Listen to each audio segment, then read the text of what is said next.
Ziwa Shalom Kenenezo oyibika lokuqala kwengqayizivele yohlelo lwakho Ekhaya Jikelele nomgodla wethu ke yeyi awucela uyaphuphuka sikuphathele ke udaba oluthinta udokotela uNandipha Magudumana ukulahlekelwa yindodla zemali kwe-SABC nokunye ke okuningi igama lohlelo Ekhaya Jikelele kade sisakaza ngaphansi kwesteshi ile high sikhona ke na ku-SABC Plus uyabona nje mbukele le app ayihluphi inhlobo uyidownloada kanye nje bese yakwazi ke uthi usibuke waya igama lami nguNoxolo uMamtshali wakwamwali kanti njengenjwayelo mbukeli sina nje wethu umsebenzi ukuthi sikulethele zonke izindaba ezemidlalo isimo sezulu umculo njalo angihambe ngedwa ngihamba noMadlongothi Kholosa wakwaLubisi yes ndimlo kanye uphosisi masibulise sibhotise kuwe mbukeli ubukho bakho asibunyevuleli singebuthathela iphansi endaweni yoko sithi thothubekho besingayintoni nambukeli ngaphandle kwakho thina ke Ekhaya Jikelele senze njengesiqhelo ke sabhinqa umfutshane silungisa uvimba walensasa koko ke mbukeli onokuthi ukulindele kuquka lamanqaku ukongezwa kwamanye amatyala ngakuthabo besta ubongqino obutsha kwityala likaMeyiwa nokuzalithiwa thaca phambi kwenkundla ephakamileyo ePitoli uphando ke uthi kwanele makubekwe phansi izikhali kwimbambano ye-Middle East zikhona ke nezemidlalo isimo sezulu ndibala ntoni na awukwazi kaloku mbukeli into bana uphoswe qiniseka uhlala nathi apha Ekhaya Jikelele nathi ke sizakuhlala nawe dimlo ke uKholosa kaLubisi uMadlongothi uMazipha masisitshaye iziqhuma sijonge eziphala phambili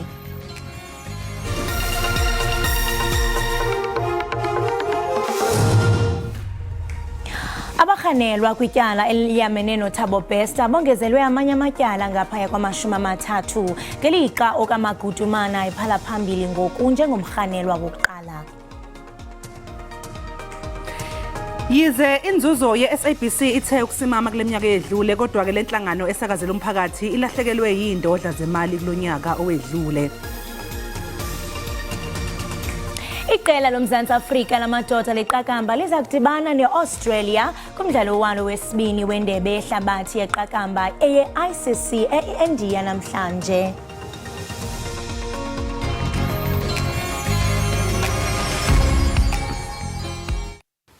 Sawubona mbukelo omuhle noma ngabe kunezindlu zodaka kusekhaya lapho lalela Ekhaya Jikelele ikhaya lemfudumalo siyakwemukela ngeyifudumela izandla bize ex yakho induna umthatho ongakini ikhansela nenkosi ungababiza besondele bengaphuthelwa umsomluko kuya kulesihlanu ubatshele bezobukela indaba eyinohlonze zithulwa abasakazi abanohlonze ezemidlalo ezokungcebeleka nesimo sezulu asambeke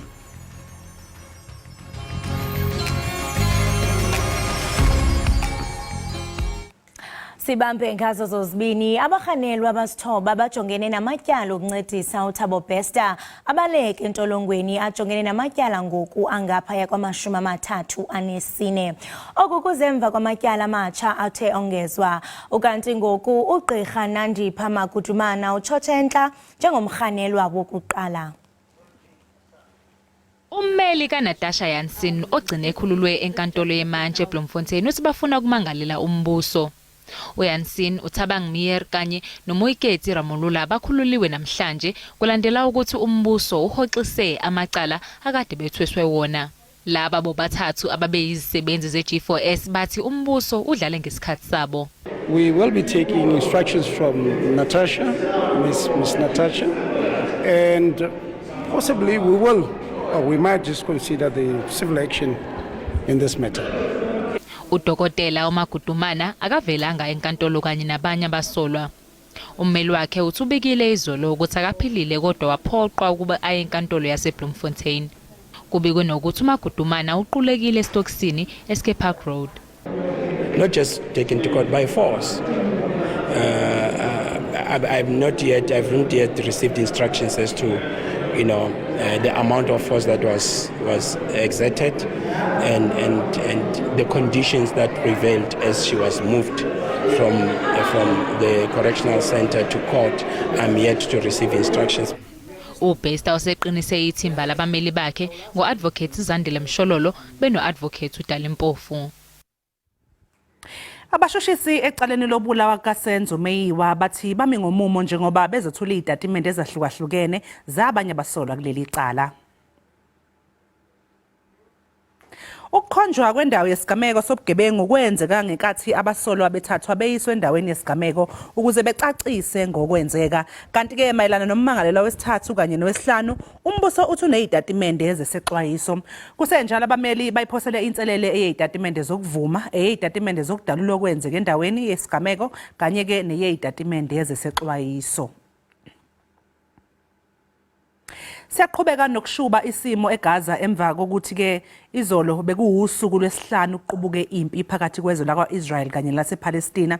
Iy'nhlangano zomphakathi kuleli zibambe imbhikisho emadolobheni amakhulu okuzwelana phela nezakhamuzi zasePalestina.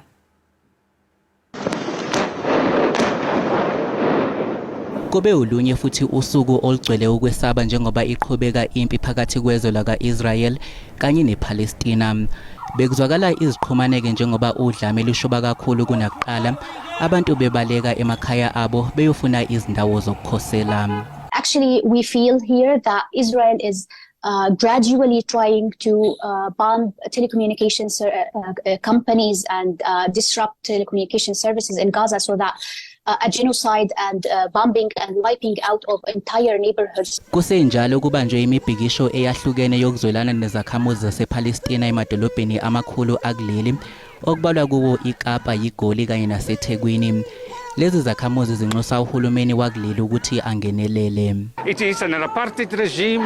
The apartheid regime of Israel has made its intention clear where there's a blockade of Gaza, there's a blockade of the West Bank, and they're bombing the people, and hundreds have died, close to 1,000, including hundreds of children.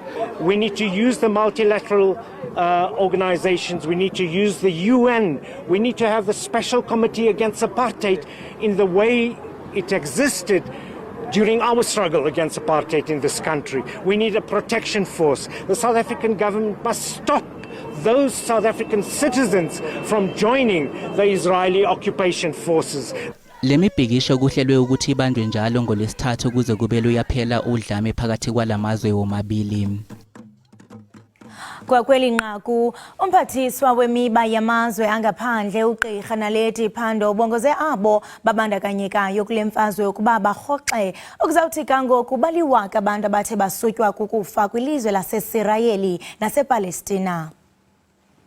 We are very, very concerned as South Africa. As you would know, for many, many years, our country has been arguing that all the United Nations resolutions on the two-state solution need to be respected and implemented, and we've called on the global community, and particularly the United Nations, to be more robust in supporting a movement toward a peaceful resolution of the conflict that has existed for over 7 decades between Israel and Palestine. We know that for many years, the people of Palestine have been under occupation, have suffered a great deal of injustice, and have had a strong desire for freedom.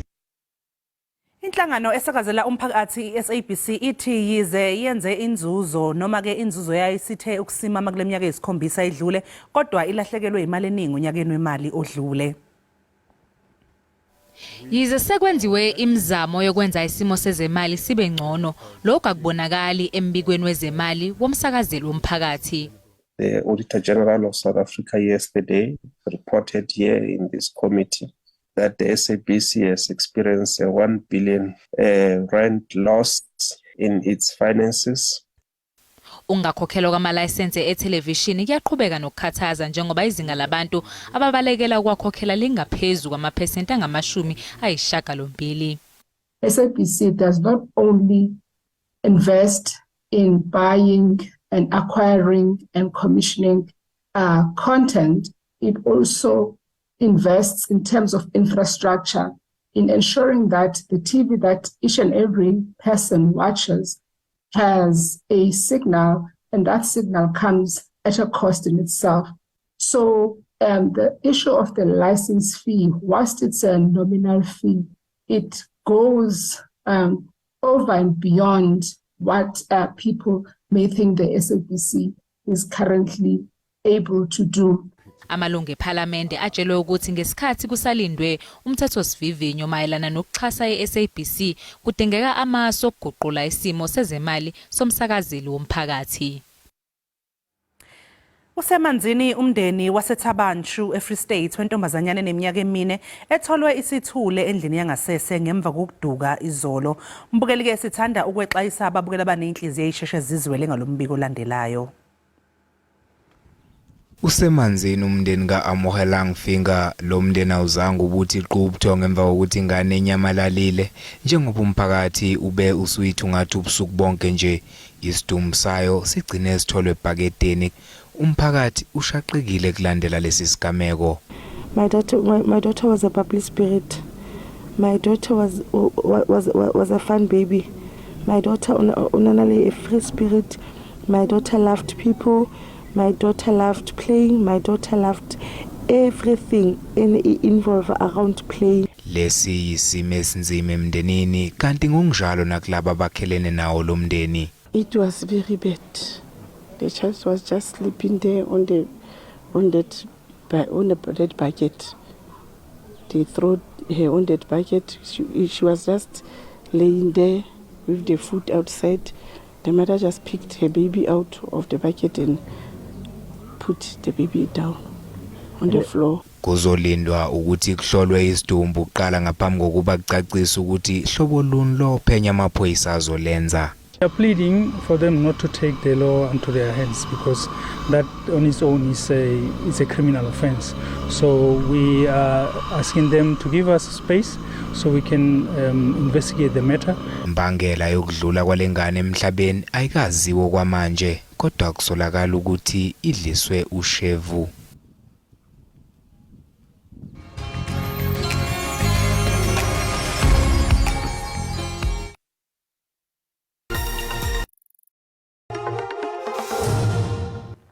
Siphinde sikwamukele mbukeli lapha ekhaya Jikelele. Sibonga kakhulu ukuthi ke usahlanganyele kanye nathi. Kanti ke njengamanje sekuyisikhathi sokuthi ke sibheke lapha ezindabeni zezemidlalo.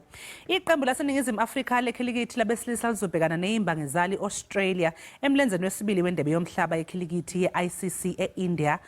Lona ke ngumdlalo obaluleke kuwona omabili lamazwe ngezizathu ezahlukahlukene ke mbukeli. Ama-Proteas afuna phela ukunqoba ihlandla lesibili emidlalweni elandelanayo ukuze andise amathuba wayo wokungena emzuliswaneni womkhumula jezi walomqhudelwano. Ngakho olunye uhlangothi ama-Aussies wona ngeke avume phela ukuhlulwa nje ihlandla lesibili ngemva kokudlulela kwe-India emidlalweni wawo wokuvula lo mqhudelwano. INingizimu Afrika izoba nokusithemba emidlalweni wayo wesibili wendebe yomhlaba emva kokuqala kahle lo mqhudelwano. INingizimu Afrika engena kulomdlalo kubhekwe yona ukuthi inqobe emva kokubhetha kahle emidlalweni wayo wokuqala. It's certainly not about me but about, you know, as you mentioned there, the grit and determination that the guys showed. You know, something that we often reflect upon is, you know, what are the conditions? What are our best options according to the conditions? And I think that was pretty much a perfect day, breaking records, opportunities to score 300s doesn't come around every day. IProteas iyabaza umgozi beqembu lase-Australia. They're going to come out firing. Knowing their personality, it doesn't take them away from their style of play. They're going to come harder. So what is our response to that? Our response to that is really trying to stay in our bubble of process. And I know I'm sounding like a stuck record here, but that's certainly been our language. It's not necessarily fighting fire with fire. It was, what is the identity of the South African team? Elagleli lizothembela kubadlali abafana noKagiso Rabada, uLungingidi kanye noGerard Coetzee ukuthi benze umehluko kulomdlalo.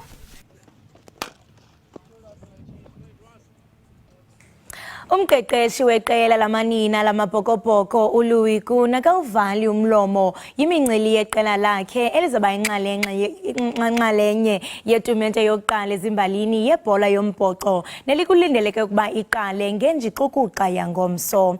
UMzantsi Afrika ke uza ukwamkela amaqela amathandathu eKapa naseStellenbosch xa ke beza kudlala imidlalo kwiimpelaveki ezintathu ezizayo.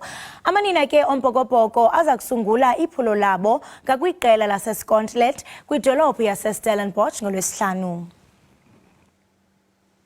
Again, just hugely excited about the opportunity to be part of this wonderful tournament and wonderful initiative. So the girls, I think the main thing now is for the girls to freshen up and recharge the batteries. We'll take the foot off the pedal next week in terms of physical preparation, and now it's all about being mentally ready and doing our analysis work on Scotland, and then Friday, taking part in this first inaugural WXV tournament at home. Asijonga ke kumdlalo wentenetya abaququzeleli beAustralian Open baqinisekisile ukuba intshatsheli evunywe kwisihlandlo esingama-22 uRafael Nadal uzakudlala kwitumente yonyaka ozayo eMelbourne. Lo mbono sihlanjiwe ke bengekho kwimidlalo yangaphambili kususela unyaka uqalile ngenxa yokonzakala kwesinqa. Xeshikweni ke intshatsheli yaseMelika uBen Shelton ebambise ongezantsi intshatsheli yaseTaliyane uJanik Sinner kumjikelo wesine weShanghai Masters eChina. You always get your hopes up because you want people like Rafa to be here, and he particularly is someone who loves Australia, loves playing, is very well liked by everyone, liked by all the staff and that too. So pretty excited to see him hitting and feeling really good about it. And obviously there's still a bit of time between now and January, but if he stays healthy, that's important. But so far the early signs have been really good. Intombazane eneminyaka eyi-17 ubudala yasemjondolo indokwenza eGqeberha manje isiphila impilo engcono kakhulu eSpain. Usinazo Ntshotha umdlali webhola onekhono odlalela iqembu leCity Lads Ladies usethola umfundaze webhola eSpain. Ngesonto ledlule uNtshotha ulibangise khona le eSpain wabonwa phela ngabahloli bethalente beLa Liga okuyiligi ke ekhokhelwayo yaseSpain. uZolani Moya uyenaba. Usinazo Ntshotha ngumdlali webhola ekhatywayo ofuna ukuzenzela igama kulomdlalo kwaye sele idlale imidlalo emibini kuBanyana Banyana. Kodwa ngilishwa zange athathe inxaxheba kwindebe yehlabathi yebhola ekhatywayo ibisingathwe lilizwe laseAustralia kunye nelizwe laseNew Zealand.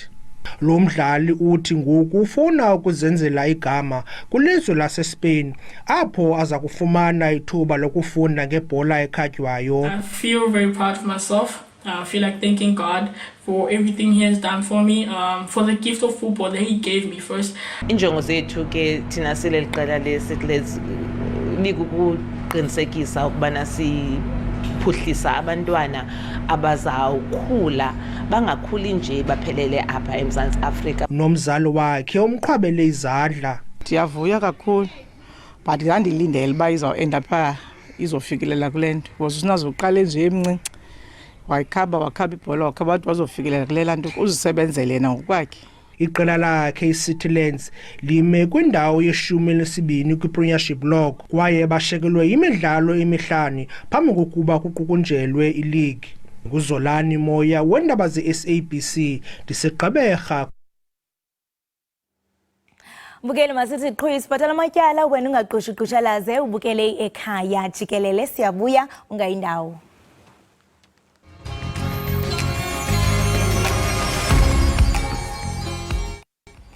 Siphinde sikamukele mbukeli lapha ekhaya jikelele sibonga kakhulu ngokuthi ke usahlanganyele nathi. Asikhumbuze ke mbukeli ukuthi phela lezi indaba zethu zitholakala lapha ku channel uLihaye kanti kanjalo ke futhi sikhona nalapha ya ku SABC Plus. Wena mbukeli ufuna ukwenza nje ukuthi udownload i-app ethi SABC Plus bese uyakwazi ke ukuthi usibuke kumakhala ekhukhwini wakhe noma ngabe ukuphi nendawo makhulu. Ewe and siyathanda nokuthi sibachazela ababukeli bethu kuba ke basebenzisa onomyayo kanye imfonomfono ezahlukileyo. Bangaba ke bukeli uzibhaqa usebenzisa uAndroid ungaya pha ku Google Play usearch pha kula search button uthi SABC Plus udownload. Uzawuthi xa ufika ke mbukeli ungena pha uzobona kune channel ezininzi kuno SABC 1 kuno SABC 2 kuno SABC 3 kube khona ke ngoku uSABC Lihaye uyakwazi into bana uqhofoze uSABC Lihaye. Bangaba ke uzibhaqa une iPhone uyakwazi into kubana uye ku app wakho udownload inkqubo yakho oyithandayo uSABC Plus kwaye ke uyakwazi nokuketch up wena Nox yayiqonda lonto le xa ngabe iye yaphutha inkqubo uyakwazi ukuya ku catch up. Yes. ujonge okusele kwenzekile. Kanti futhi nakhona ku YouTube futhi Yes. uyakwazi ukuthi ke mangabe seyiphelile indaba uye lapha ku YouTube usearch uthi Ekhaya Jikelele noma uye lapha epage nelithi SABC Izindaba ngaphansi kwakhona kuzobe usubona ke kuzobe kufakiwe lapha indaba amahora amathathu onke bayawafaka onke khona lapha ku YouTube. Kwaye awubhatali no subscription mbukeli nje zithengele idatha yakho ukwazi uzifumanela inkqubo yakho oyithanda kunene. Hayi ke akasekho umbukelo sengathi ke une excuse ukuthi wayangabuki Ekhaya Jikelele ngoba usuyithola nje kalula uthi nje tofo wangena injalo kanye. Akaba nje ke mbukeli ake sithi nje ke sibheke phambili ngeindaba zethu esiniphathele zona.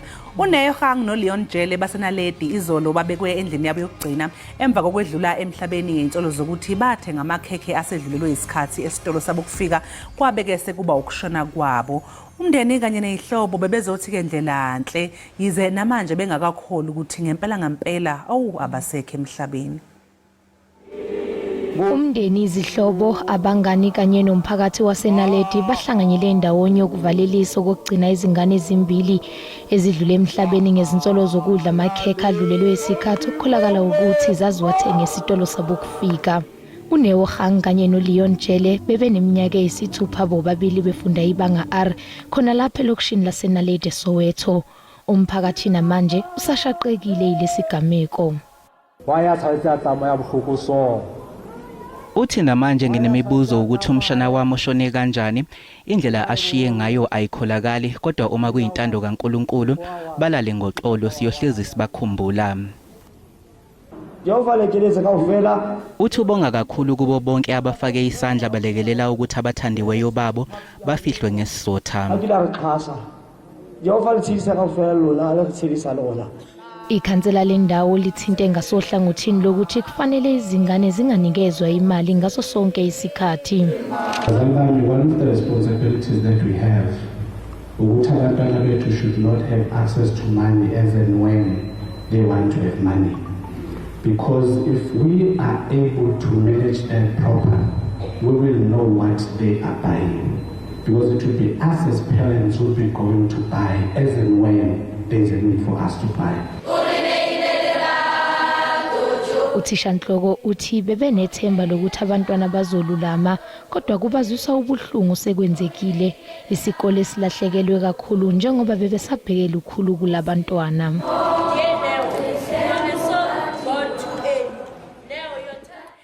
Babuyela esikoleni abafundi base Hendrik Ganise Combined School eAlistele Eastern Cape.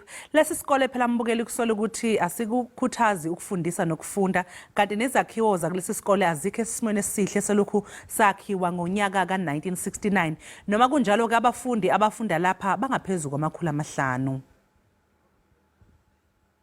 Ubomi babafundi busemngciphekweni. Amadonga amagumbi okufunda ayadilika. Ibhodi elawula isikolo icela isebe lezemfundo lingenelele. Abantwana ngebreak nje babubonele nawo umsasazi bejikeleza apha. Kufuneka abahle nje bajongiwe pha bangayi phayana because ezapillars phayana ziyashukuma. Abanye babazali babefunde kwesisikolo bakhathazekile impilo yabantwana babo. I-tiles zakhona ngeza zaqala zakudala, even i-roof le niya imdaka ayikho right because asbestos asasebenzi mos ngoku, but abantwana bakwazi usela amanzi, even if kunethile itanki zikhona awakwazi usebenziseka lamanzi. Ukuqala kwe-safety apha ecingweni uzojoka i-building uzotsho emanzini uwesike i-building ne-toilet ezi zingumgoqo isenokuwa ke yona i-building le ine-cracks. Ekhaya Development Corporation yaqeshwa njengearhente yokuphumeza ukwakhiwa kwesisikolo ngo-2015 kodwa eliphulo kunye namanye amaninzi ayamiswa ngo-2017. I-implementing agent sayinika ngo-2015 uba mayihambe iyokwenza umsebenzi wayo consultancy phaya. Okwesibini umcimbi wakho isikolo uqala ngento yobana ngaba allocate i-budget kwaappointe i-consultant kwenziwa i-design.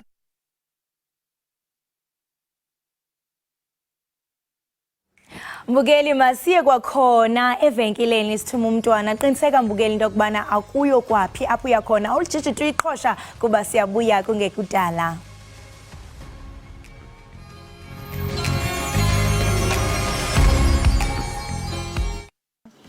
Siphinde sikamukele mbukeli lapha ekhaya Jikelele. Sibonge kakhulu ukuthi ke usahlanganyele kanye nathi.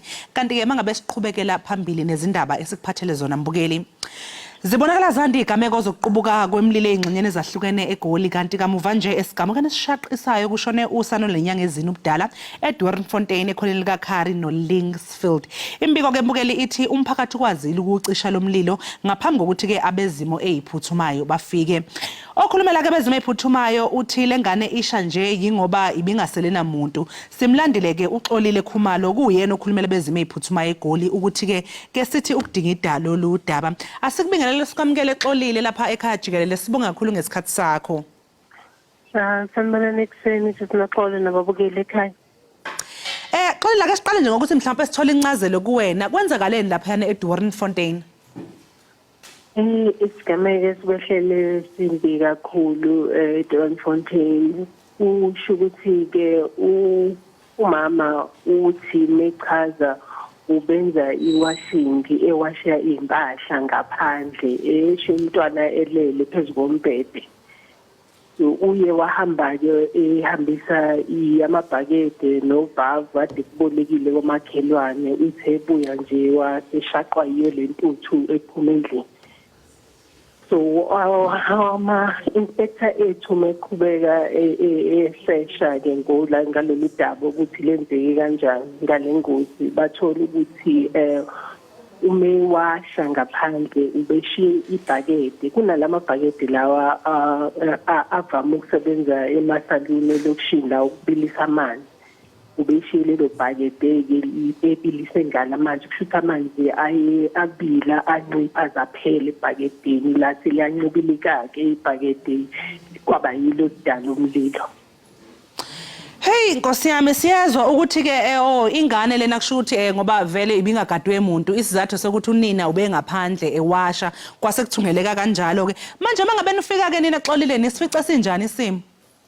Hayi kubi kakhulu kusho ukuthi indlu uhlala ngemuva kwendlu kunendlu enkulu phambili yena bese hlala egumbini nje elincane elimela nje umbhede kuphela. Shithi umlilo umuqala omakhelwane bakhe baye bawubona ke base bayawucima thina sithe sika ke sebewucinile kodwa ingozi nomonakalo usudalekile ngoba indlu isakhiwo sayo akusona i-structure lesi esijwayelekile i-backroom. Manje mabe nibheka lesi sigameko oxolile ingabe abantu namanje abakafundiseki ngendlela yokusebenzisa nje izitofu namakhandlela ngendlela efanele izinto ezinjalo njalo. Kuyacaca impela ukuthi kunzima kufinyelela kubo nokuthi bakwazi ukuthi ba-understand ukuthi umlilo uyingozi kangakanani. Mesithatha nokubheka kulesi simo kushuthi nje bengayitsheli nokuthi into engasha leyo ngoba yena utshela ukuthi akho mlilo la ayikho into engadala umlilo uyibilisela nje amanzi phela kanti siyisho ukuthi yonke into esebenza ngogesi ingadala ingozi. Ngiyazixolile ukuthi akusikhona phela lapho ke eDoornfontein nakhona kwenzeke khona umlilo ukhona futhi omunye umlilo oqubuke lapha eBerea azifuni impela ukunika lezi igameko nje seziyinsakavukela umchilo wesidwaba. Hayi ziyaqhubeka impela ziyanda kodwa ke sizokhathala sikhona singabantu eziphuthumayo eGoli sikhona ukuthi singawusiza umphakathi kodwa nje siyawunxusa ukuthi ube nje cautious ukuthi ekadeni lezi zinto lezi bakwazi futhi nokuphepha bakwazi nokuyivikela kulezi igameko lezi. Manje eBerea khona kube yini imbangela lomlilo lokuthu uqubuke khona? Ama-inspector ethu bengakatholi ke ukuthi lowo ubudalwe yini sisalindile. Hawuxole ngeke size sikwazi ukudedela phela singasakunika ngithuba lokuthi uphinde futhi mhlawumbe nje ukukhiphe isixwayiso noma ukhulume nababukele ekhaya ukuthi yini into abangazenza ukugwema lezi zehlakalo zemililo. Sinoxolo siyabanxusa impela ukuthi ngisho ngabe isimo sakho sibonakala ungathi angeke sibhebhetheke siye phambili njengalo sisi nje osehlelwe yile nkinga ungashiya umntwana eyedwa endlini noma ngabe isiphi isikhathi ngisho kuthiwa uphuthuma la eceleni cela umuntu ozosala naye amgade ngoba lesi simo masesehlile sesikwehlele akwazi ukuthi usibusele emuva. Sinde sibanxuseke futhi nokuthi nje ngaso sonke isikhathi behlale begadile ngempela ngoba awazi ukuthi lesi simo singakwehlela nini. Nesiqiniseko sokuthi yonke into esebenza ngogesi iqiniwe before uye ngaphandle before uyolala. Siyabanqoda ngempela abomphakathi waseGoli ukuthi benze kanjalo ukuze lezi ngozi zomlilo zizoncipha. Siphinde ke sithumele ukududuza kuwo lo mndeni waseDorensfontein wehlelwe yiso lesi simo esimbi kangaka. Hayi kuyashiya impela ukuthi hayi elokufa alitsheli. Wexolile mangabe nisuke nihamba kulezi igameko ngoba ngathi ziningana uthola ukuthi izingane beyisele yodwa ngaphakathi njalo njalo. Kuye emva kwalokho kuhambe kufike phi mhlawumbe umzali noma nje lo mama oselahlekelwe ingane yakhe usana lwakhe ngalendlela. Mhlawumbe emva komlilo kukhona yini okuqhubeka mhlawumbe in case of amaphoyisa kuye kuqhutshekwe kuvulwa amacala noma kuye kube kanjani mhlawumbe o negligence kanje. Yabo kodwa ke lokho kuye sokuphumile esandleni sethu sokungene kumaphoyisa yebo yiwona ayivule leyo docket leyo yokuthi kube nengozi yobudedengu. Hayi xolile sibonge kakhulu ke sisi ngesikhathi sakho sikufisele nje ke nosuku oluhle sethemba ukuthi ayi lenkinga lena nalomshophi uzohamba impela siubona unqamuka lapha endaweni yaseGoli. Ngiyabonga kakhulu. Lawa ke mbukeli bekuxolile Khumalo okhulumela ke bezimo eziphuthumayo eGoli besixoxa naye ngesigameko sokusha kwesakhiwo eDorensfontein nalapho kugcine ngokuthi phela kushone khona usana olenyanga ezine nje ubudala 4 months. Asithi shwe idolo siyabuya emva kwekhefu.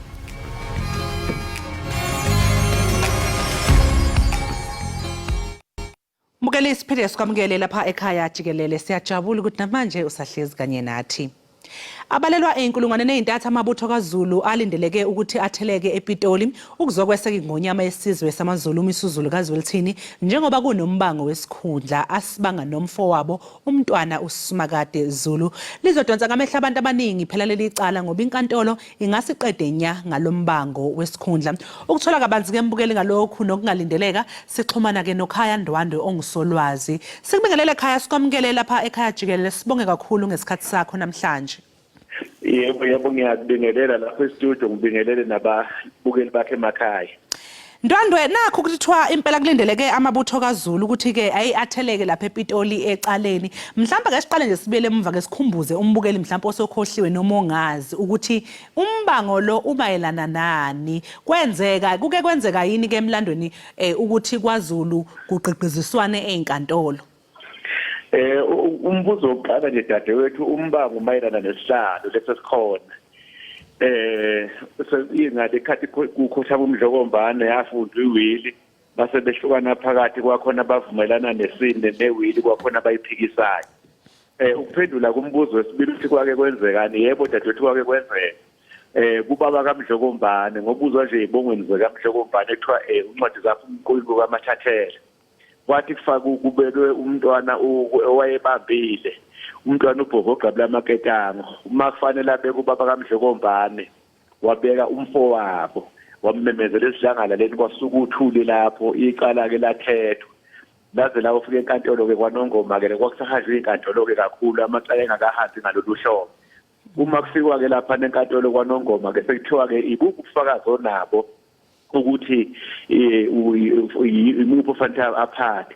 UkaMathathela ke wakwasibiya kuthiwa waqhaqha isidwaba wakhipha incwadi ayifake lapha emqulwini ngokuyizwa nje inyosi ethi uncwadi zaphuma emqulwini kokaMathathela. Kuze kuzoba khona lo muzo kwakhetha omthandayo njena usuka kulowo mbango lowo uthi uma ngabe ubaba fanele anikeze isikhundla ebengibambele kuso ukhetha umuntu amthandayo wagcina esukileke emahashini wakwakha lapha kwaNongoma lapho uMdlokombane agcine ephumela khona kwakhetha umthandayo. Akusiyo ke into entsha lena kodwa ke ngenxa yokukhula ke kwezinga letuthuko emphakathini bekuphelela khona lapha kwi-district njengamanje sesikubona kuhamba ke kuze kuyofika koma Supreme Court ngoba sikubona nje kwenzeka dadewethu. manje Ndwandwe awukusitsheleke ukuthi ke lesi sinqumo senkantolo singaba namthelela muni ke nje esizweni samaZulu? Sikuyongaba i-disaster ngoba lokho vele kuyosho ukuthi khona ngoba uma uthi uyabheka isile sesihlalweni sinabalandeli abaningi. Uyabona vele abantu bahamba naso osibangesayo ababaningi abalandeli bakhe. Lokho ke kungaba inkinga mangathiwa isinqumo sivuna yena. Kanti ke futhi masibheka ke noma ngingezi expect kwezomthetho angicabanga ukuthi icala lingafike kwesile kuwonke amakhotha azabe u3 yokwehlula kweka4.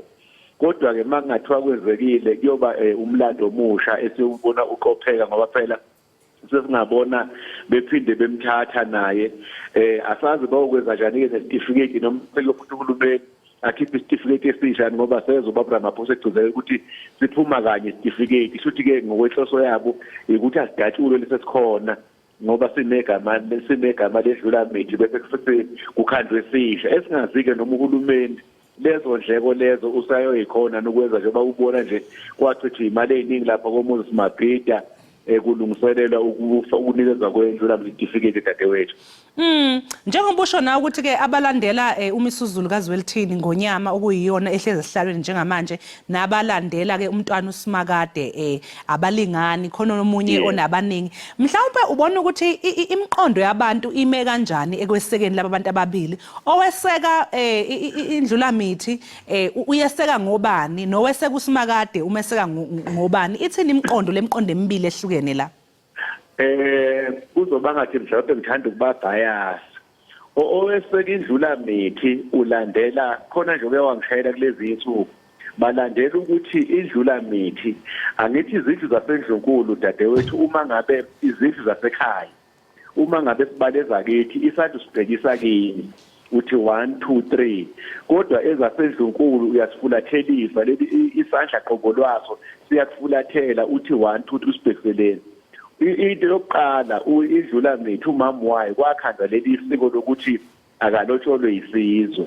Kwazi ukuthi ngoba bethi lotsholwe isizwe nje bethi yena oyobazalela oyongena esihlalweni. Kwaphuma inkomo imizi yonke cishe inkomo ezagcina ihambile lapha ko470. Okwesibili okwenza bamlande beyilandela idlula mithi lo ikuthi indlu lena kuyo iseqadini vele ubukhosi ufike endlunkulu ufike beyindlunkulu elaphana kwakhetha umthandayo nomenaleni kaNdlunkulu uMadlamini kube yikhohlwa eliwudlunkulu kaMathe kwadla amahlahla kuzoba yiqadi inkosi iphuma eqadini ingakho nje kwancubuzwa kuthiwa amaqadi angankomo ngoba ubukhosi vele abuphume endlunkulu abuphume ekhohlwa kodwa buphume eqadini. Ilokho okwenza ukuthi isile sikhona sibe nabalandeli abaningi ngokwedlulele ngoba abantu balandela isiko lakwaZulu ukuthi ke nasi ke useqadini lona kufanelekile. Abalandela umntwana uSimakade wesilo angazi ukuthi sothi ngingathi mangihlaziya abantu bombango ngoba ngokwazi kwami yena ulikhohlwa. Umuntu akabi inkosi noma esathi siqale ekhaya. Ngeke ngenze isibonelo ngami mina ubaba uganwe ngamakhosikazi amathathu. Yimi ngimdala ekhaya umama kagananga ekhaya. Ubaba kanalo ilungelo lokukhetha mina ngibe inkosana ekhaya ngoba umama kanalo igceke. Yilokho kokufika usinikeza inkinga ukuthi konje kungenzeka umuntu ongenalo igceke akwazi ukulandela ukuba inkosi ngoba umuntu kahle kahle ma uyinkosana awusiyi inkosana ngawe kodwa usuke uyinkosana ngoba mangathiwa mina nginengane nawe dadewethu ingane yami kahle kahle ibusela wena ngoba iwena onegceke ekhawusini leyo. Manje ke angazi ke lokhu bese bethi ke abona umntwana uSimakade wafakwa esiswini sikamntwana enkosi. Uyazi dadewethu ukhulela emakhaya ethiwe emakhaya indla yakhiwa phezulu kwenye indlu okungukuthi uma mina nginengane zamantombazane kuphela ngeke bese ngizoza kumfowethu ongelamayo anginikeze enye ingane yentombazane kuthiwa wakhishwa phezulu kodwa kunalokho kuzokhishwa ingane yomfana ilethwe lapha kimi kuthiwa yena osezoba inkosana la ekhaya. Angazi ukuthi ikuphi lokho abafike bakubuka bese bethi wathathwa wafakwa lapha esiswini sikamntana enkosi umntana enkosi enamazinyane esilisa angaphezulu kwamathathu. Ilapha nathi sidideke khona njengabantu abazomlando nabakwazi ukubuka izinto ngokwesiko nje lakwaZulu ukuthi kuyangani kuzothathwa umuntu izingane amazinyane emaningi kangaka kuthathwe umuntu engathiwa ulikhohla ngoba umama kaMntwana uSimakade akanani igceke. Umama wesibili uMisuzulu kaZwelithini unegceke. Mawuthi ababuza abadala bathi bebejayi wasimela lapha eMona safikhona. Ilapho ke bese kwehlukana khona ke dadewethu. Yilokhu kokwenza engathi lo wakhetha umthandayo wakhangela amankengane unabantu abaningi ngoba abantu bakwaZulu banelisiko futhi balandela dadewethu. Hayi siyabonga kakhulu ke Khandwando ngesikhathi sakho namhlanje kuseni sethembe ukuthi ke noma ngabe sithini ke isinqumo senkantolo esophuma namhlanje emva kwalokho sengathi nje ke uZulu angabona ubumbano emva kwalesi sinqumo sikufisele nje nosuku oluhle. Ngibonga kakhulu dadewethu. Lowo ke mbukele bekuKhandwando ongisomlando besixoxisana naye mayelana nodaba lokuthi kulindeleke phela amabutho kaZulu amaningi uthatheleke lapha enkantolo ephakeme lapho ke kuzobe kunecala khona lombango wesihlalo sakwaZulu lapha phakathi kwendlulamithi uMisuzulu kaZwelithini kanjalo noMntwana uSimakade Zulu. Kwamanje ke mbukeli ake sithiqu 8 lo mangabe sibuya ke sesingena ehoreni lesibili mbukeli sesibheka ehamba phambili.